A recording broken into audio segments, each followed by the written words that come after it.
Fisuras del arte moderno en Colombia.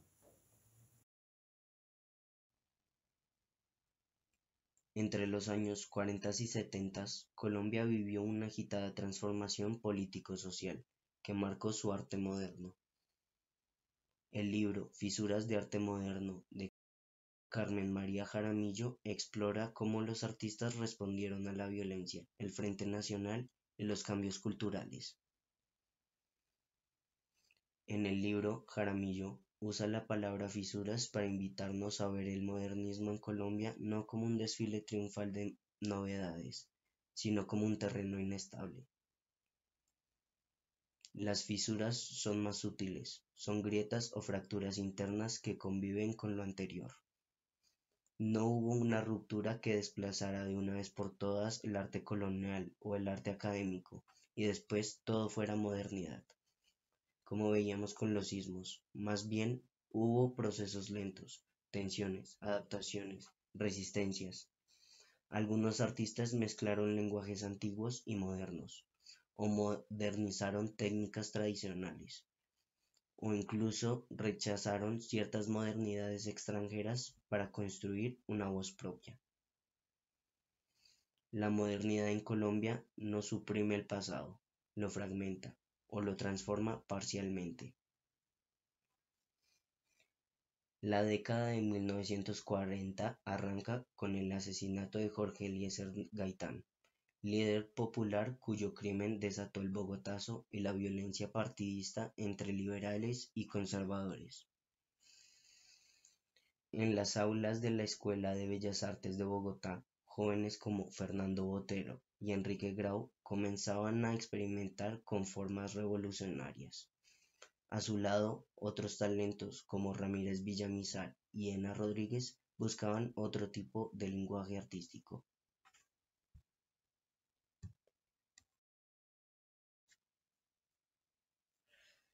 Ena, en su periodo más figurativo, abordó temas contra la discriminación racial y distintas formas de belleza femenina, como es el caso de su obra La belleza negra, de 1944.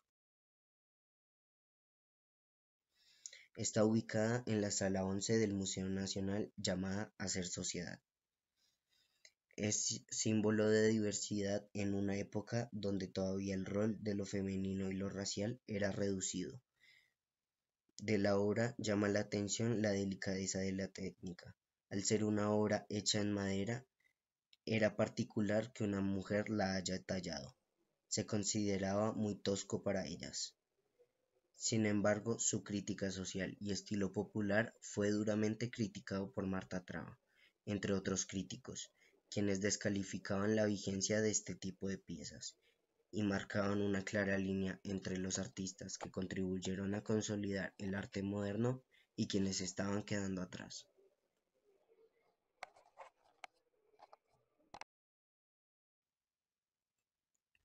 Marta Traba tenía un modelo estrecho y excluyente sobre el arte. Convirtió las divergencias generacionales que coexistían en Colombia en un enfrentamiento.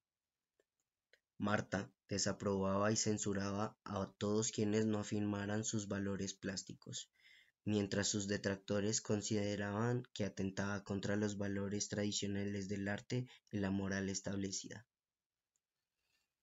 Constituye la primera gran fisura, el canon modernista ignorando las tradiciones graduales que también configuraron la modernidad.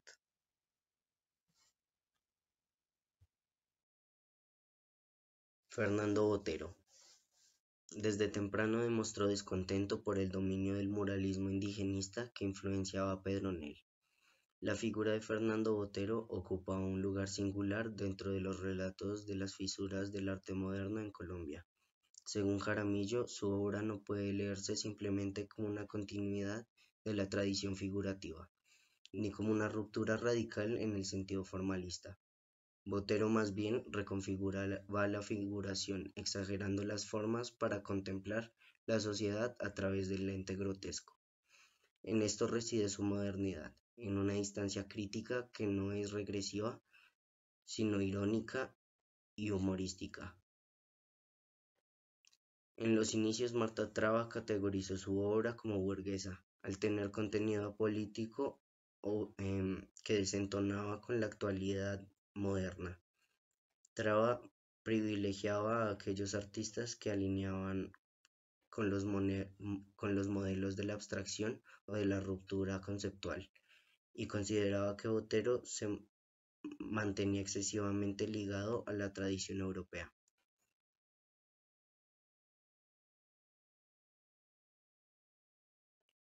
Sin embargo, no es tan sencillo. Botero no copiaba, sino que digestionaba el canon. En sus obras no hay nostalgia por el pasado, sino una apropiación burlona y una crítica que interpela tanto al espectador culto como al espectador popular.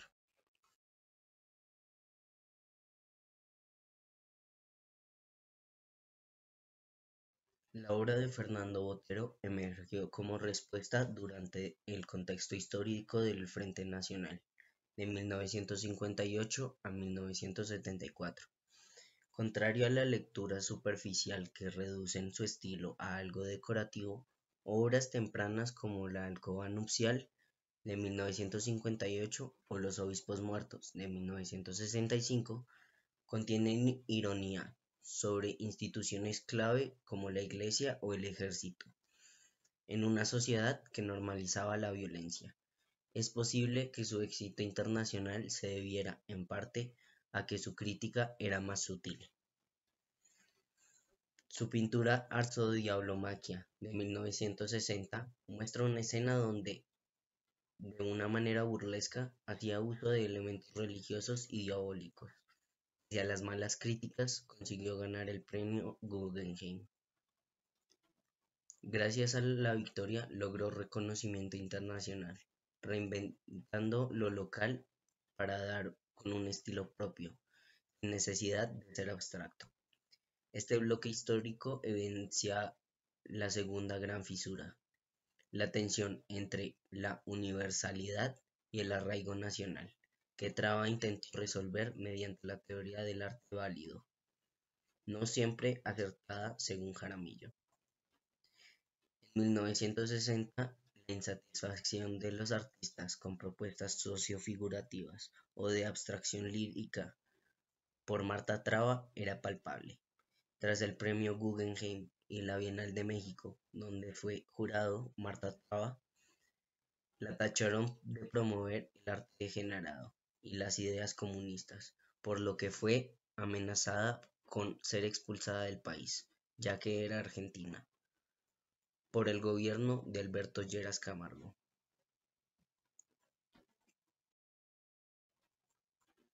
La obra de Beatriz González es para Jaramillo una de las manifestaciones más lúcidas de las fracturas internas del modernismo colombiano. Su práctica pictórica, que parte de la apropiación de imágenes populares, titulares de prensa y relatos oficiales, desmantela la idea del buen gusto, que había definido el canon moderno desde la mirada de figuras como Marta Traba. Traba, si bien reconoció que González era una artista inteligente e incómoda, también fue crítica frente a lo que ella consideraba un arte decorativo. Para Traba la modernidad debía estar guiada por un alto nivel de formalismo y autonomía estética, influenciada por el arte internacional.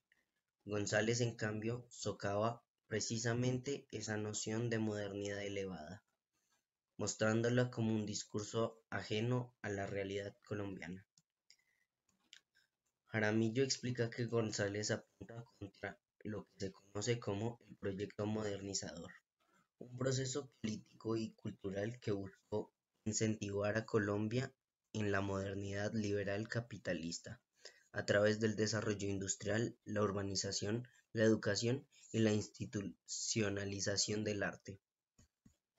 Este proyecto, promovido en las décadas del Frente Nacional, aspiraba a mostrar un espacio civilizado, con museos, infraestructura cultural y artistas que pudieran dialogar con el arte internacional. Sin embargo, como deja claro González en su obra, ese proyecto fue profundamente excluyente. Mientras el Estado promovía una imagen de orden y progreso, la realidad mostraba un país aún marcado por la violencia, la pobreza, la corrupción y una cultura popular que no encajaba en los márgenes de la modernidad oficial. González imágenes de prensa sensacionalista, fotografías de dictadores, reportes policiales y cromos devocionales, transfiriéndolos a un lenguaje pictórico que deliberadamente parece torpe o mal hecho. Planos de color chillón, composiciones rígidas, una estética visual que incomoda. En este gesto hay una denuncia doble. Por un lado, revela cómo la violencia y el dolor se han convertido en mercancía visual en los medios de comunicación. Por el otro, desenmascara la falsedad del discurso modernizador que precede ocultar ese mismo dolor bajo el barniz del progreso. Marta Traba después admitió que González había seguido una modernidad genuina desde la marginalidad. En obras como Los suicidas de Cisga o El homenaje de los próceres, González pone en evidencia cómo los relatos oficiales de amor, de nación y de historia se descomponen ante el contacto de la realidad. La suya no es una crítica panfletaria ni heroica, es una crítica desde la melancolía, desde lo absurdo, en una Colombia donde la violencia se ha vuelto paisaje. González pinta ese paisaje como una ironía triste, como un espejo que devuelve una imagen distorsionada pero real de lo que somos. En un país como Colombia, marcado por la violencia en los años 60 y 70, porque recordemos, veníamos de el periodo de la violencia con V mayúscula, de el surgimiento de nuevas guerrillas como el M-19, las FARC, el ELN y todo este conflicto bipartidista entre liberales y conservadores que se prolongó un montón. Esta violencia y represión política empezó pues a ser una preocupación de los artistas y en sus obras empezamos a evidenciar cómo empiezan a cuestionarse y a utilizar el arte como un medio de resistencia. Vamos a ver obras como desde gráfica experimental, desde el grabado, serigrafía, hasta esculturas motorizadas que vienen, no sé, que vienen siendo como los inicios de las instalaciones. Todas estas tensiones políticas y sociales están súper presentes en todo. Y bueno, vamos a empezar hablando del Salón Nacional de 1965, que fue defendido a capa y espada por Marta Traba y en el que empezamos a ver esta generación de artistas que por fin hacen un lado a la generación de los 50 que venían como tan consolidados en la época y empezamos a ver nombres como Carlos Rojas, Pedro Alcántara, Beatriz González, Felisa Burstyn y muchos otros quienes pues fueron fundamentales para la transformación del arte en el país. Pedro Alcántara Herrán se destaca como uno de los exponentes más importantes de la gráfica experimental, cuyo trabajo en grabado y serigrafía, más que buscar una renovación estética, se convirtió en un medio para expresar nuevamente toda esta tensión social y política que marcaba la década. En su serie Testimonios en 1966 aborda las profundidades de la agitación social, mientras que en Tus sueños no tendrán fronteras en 1968 se enfoca en el deseo colectivo de cambio. Alcántara también jugó un papel crucial en los talleres de gráfica popular que buscaban democratizar el arte y llevarlo fuera de los museos para que estuviera directamente en la calle y fuera accesible para que lo viera el pueblo. En una época en la que, recordemos, habían todos estos movimientos sindicales, luchas campesinas y represión estatal.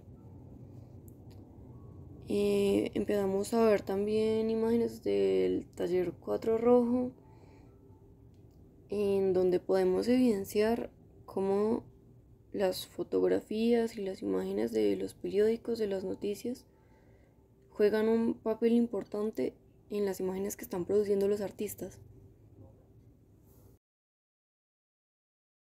El grabado empezó pues a restarle importancia a toda esta idea de la idea de original único, y cada obra empezó a circular como original múltiple.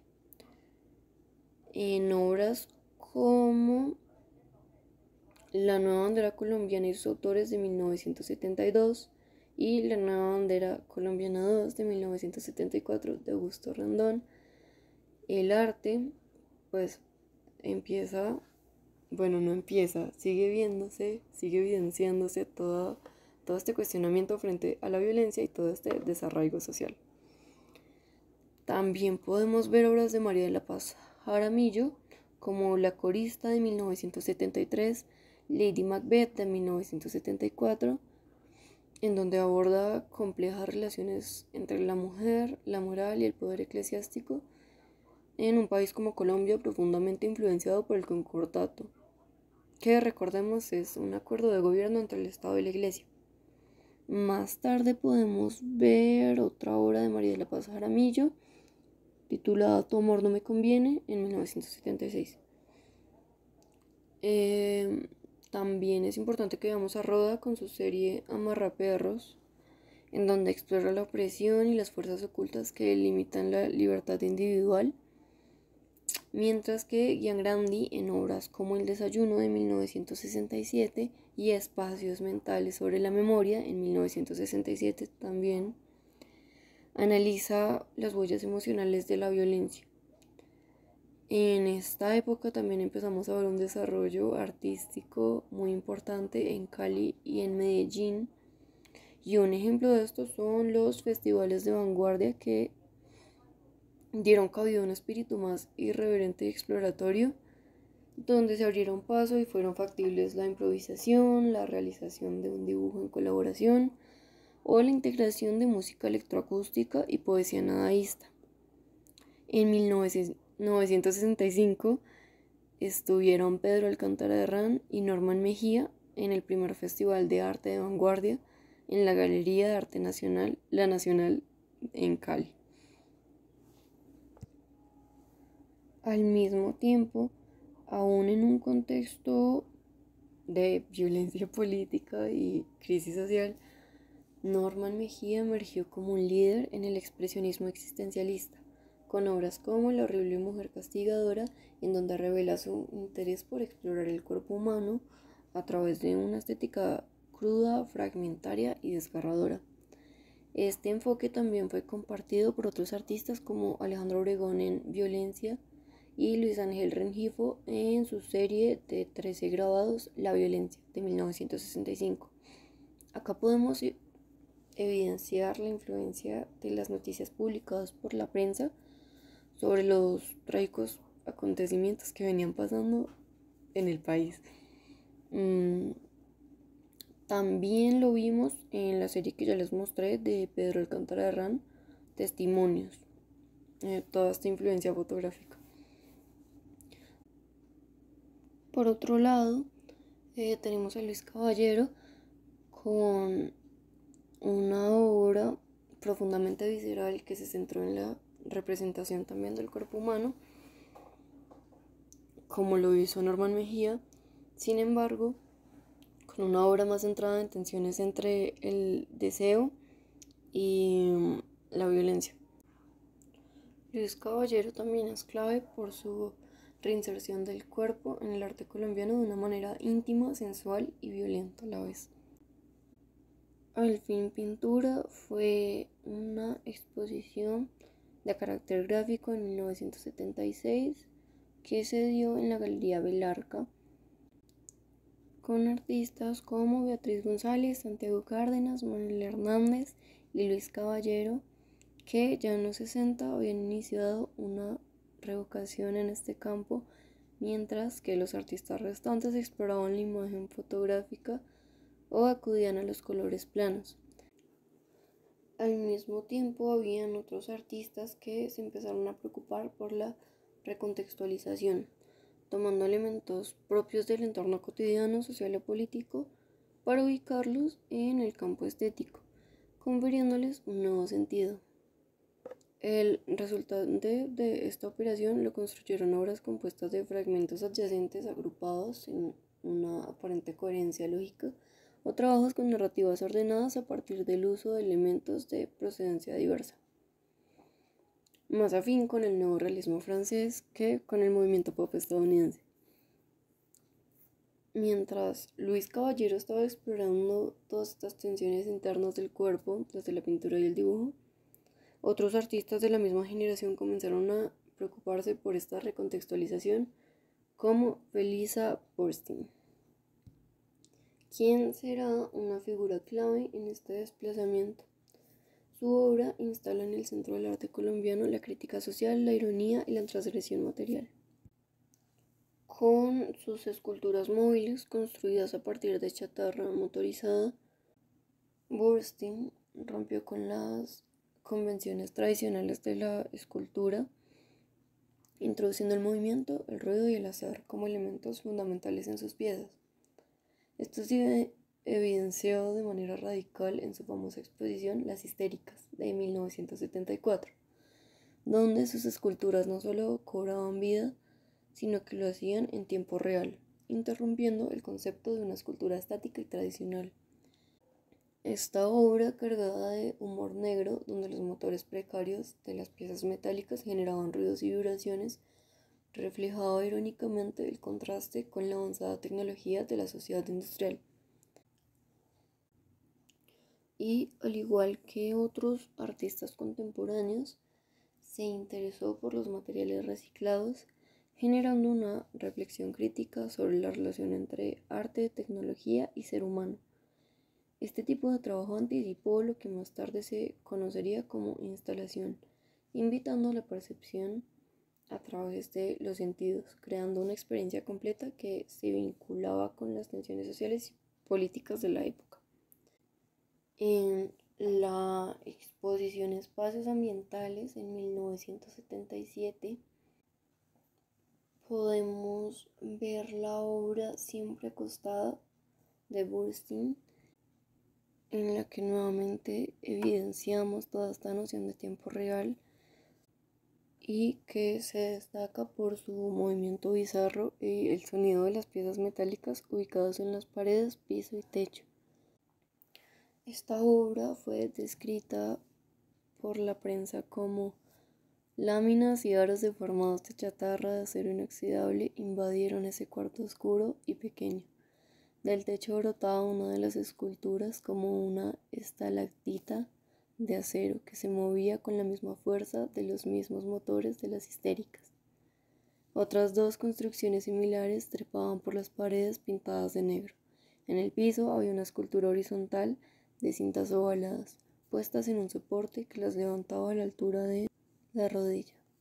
Esta construcción dejaba un poco de espacio de circulación. Las luces destacaban el movimiento y las curvas del material. El sonido estridente del roce entre las láminas metálicas y los destellos que producían los aros en movimiento completaban el ambiente y saturaban el espacio con sensaciones que el espectador desprevenido recibía declarando: locura, insólito, increíble, magnífico, extraordinario, un buen experimento, absurdo, esto es arte contemporáneo.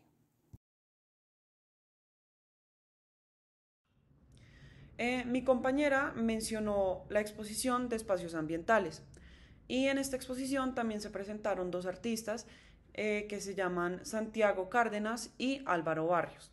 Y tanto Santiago como Álvaro presentaron obras que reflejaban su interés por la percepción del espacio y su relación con el contexto social y político. Ambos artistas utilizaron esta exposición para expandir las posibilidades del arte moderno en Colombia, no solo a nivel estético, sino que también como una plataforma para la crítica social y la reflexión social. Ahora voy a empezar hablando de Santiago Cárdenas y después les hablaré un poco de Álvaro Barrios. Santiago Cárdenas fue un referente bastante fundamental de la abstracción geométrica en Colombia. Su obra, que fue bastante influenciada por los movimientos de vanguardia europeos, buscaba una traducción del modernismo internacional en un contexto colombiano, que pues digamos durante los años 50 y 60 Colombia vivió una era de modernización, pero también vivió una era de profundas tensiones políticas, perdón. Más que todo el trabajo de Santiago Cárdenas incorpora geometría y colores vibrantes que son características de la abstracción y pues como Jaramillo explica, su enfoque sobre la percepción del espacio busca romper las convenciones y ofrecer una experiencia visual única. Santiago Cárdenas también se puede relacionar a otros artistas que también fueron mencionados en el libro, que son artistas que están como en la misma corriente de la abstracción, como por ejemplo Carlos Mérida y Antonio Caro. Carlos Mérida, aunque haya sido nacido en Guatemala, compartió con Cárdenas su interés por la geometría y la abstracción y pues su influencia fue bastante significativa en la región. Antonio Caro, que es otro artista, pues por su parte también trabajó en la modernización del arte colombiano, aunque con un enfoque más hacia el conceptualismo, pero pues de alguna manera sigue la tradición de explorar cómo el arte puede dialogar con el contexto social y político colombiano, algo que Cárdenas también logró a través de su abstracción. Y pues la influencia de artistas como Víctor Vasarely, también mencionado por Jaramillo, es clara en las formas y el enfoque perceptual de Cárdenas. Ahora les voy a hablar de un artista que se llama Álvaro Barrios, que fue un artista conceptual cuyo su trabajo pues estaba profundamente influenciado por la situación social y política de Colombia, particularmente en la década de los 70, cuando pues el país estaba viviendo una grave crisis de violencia política. En Fisuras del Arte Moderno en Colombia, Jaramillo lo describe como un artista que utiliza como su arte como una herramienta para criticar lo social, o sea, una crítica social de la violencia, de la violencia política, y sí, como una crítica social. Y también pues su trabajo reflexiona sobre la violencia, la censura y el poder en la sociedad colombiana, y pues lo hace utilizando técnicas de arte conceptual como por ejemplo la instalación o fotografía.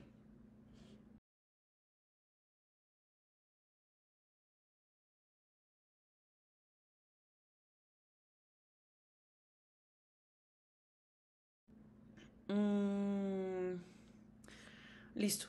Barrios también se puede relacionar con artistas como Carlos Rojas y Beatriz González, quienes también abordaron temas de violencia y de la realidad colombiana con sus obras.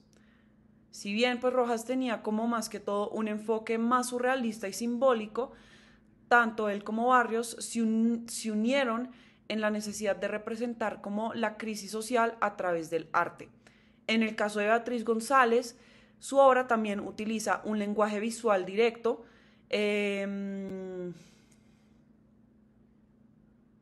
para criticar como las estructuras políticas del país, similar a como Barrio critica la realidad colombiana. Y pues a través de estas comparaciones podemos ver cómo la generación de artistas de la época pues compartió este interés por usar el arte como una forma de testimonio y resistencia, como una crítica, como para usar su voz. Ahora vamos a hablar de un artista que se llama Miguel Ángel Rojas, que es un artista bastante fundamental en el arte contemporáneo colombiano.